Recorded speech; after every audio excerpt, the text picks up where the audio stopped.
की। अम्बरीश राजा, अम्बरीशो महाभाग।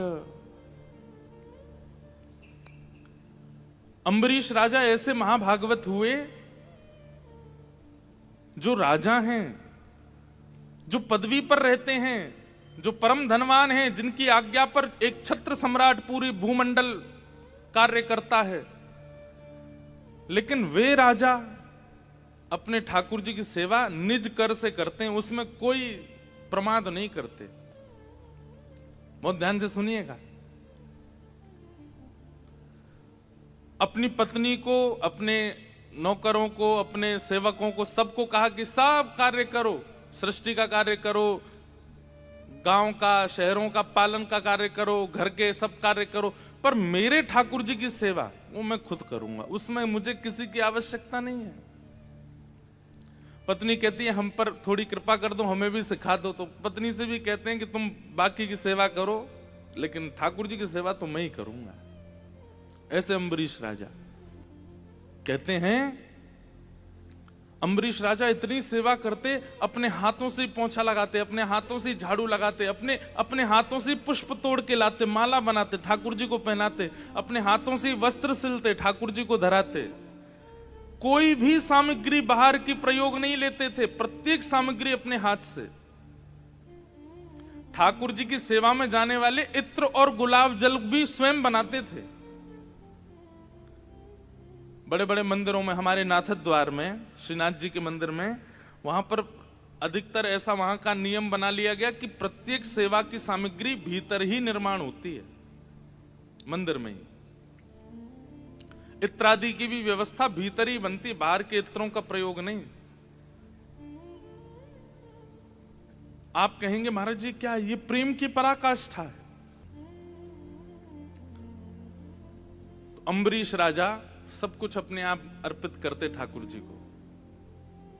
देखिए एक बात सुनिएगा, प्रतिकूल अवस्था है जीवन की, और तो भी आप भगवत भजन करते हो, तो भी दृष्टि ठाकुर जी की पड़ती है। देखो इसके पास व्यवस्था नहीं है, इसके पास योजना नहीं है, फिर भी मेरा भजन नहीं छोड़ता।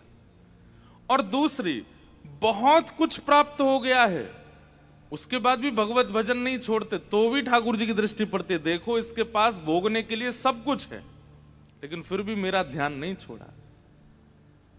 अम्बरीश राजा के पास क्या नहीं है? सब कुछ है, लेकिन फिर भी अपने आप अपने ठाकुर जी की सेवा करते हैं।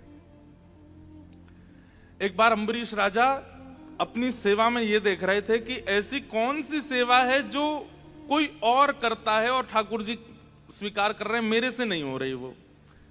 तब उन्होंने देखा कि पूजा, पोंछा भी मैं ही करता हूँ, झाड़ू भी मैं ही करता हूँ, भोजन भी मैं ही बनाता हूँ, श्रृंगार भी मैं ही करता हूँ, पोशाक भी मैं ही धराता हूँ, आरती भी मैं ही करता हूँ, शयन भी मैं ही कराता हूँ, उत्थापन भी मैं ही करता हूँ। ऐसी कौन सी वस्तु है? कहां तक कहें, जिन सब्जियों का भोग लगता था वो सब्जी भी स्वयं जाकर के बगीचे में बोते थे अम्बरीश राजा। तो एक दिन ठाकुर जी को रोटी पवाते पवाते बोले, ये आटा किसने घिसा? ये मैंने तो नहीं घिसा। ओहो, ये सेवा कोई और कर रहा है। आटा घिसने की सेवा।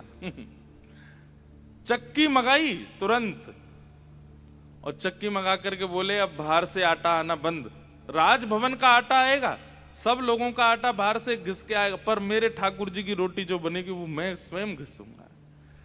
आटा चक्की लेकर के गेहूं डाल के जैसे ही आटा पीसने लगे, महाराज शंख चक्र गदा पद्मधारी ठाकुर जी प्रकट हो गए, और प्रकट होकर के अम्बरीश राजा की पंखा जलने लगे, पसीने आ रहे हैं। अम्बरीश राजा चरणों में गिर गए, बोले भगवान ये क्या कर रहे हैं? बोले भाई तेरी भक्ति पे हम आनंदित हो गए। क्या व्यवस्था नहीं है तेरे पास? सब कुछ है, पर मेरी भक्ति में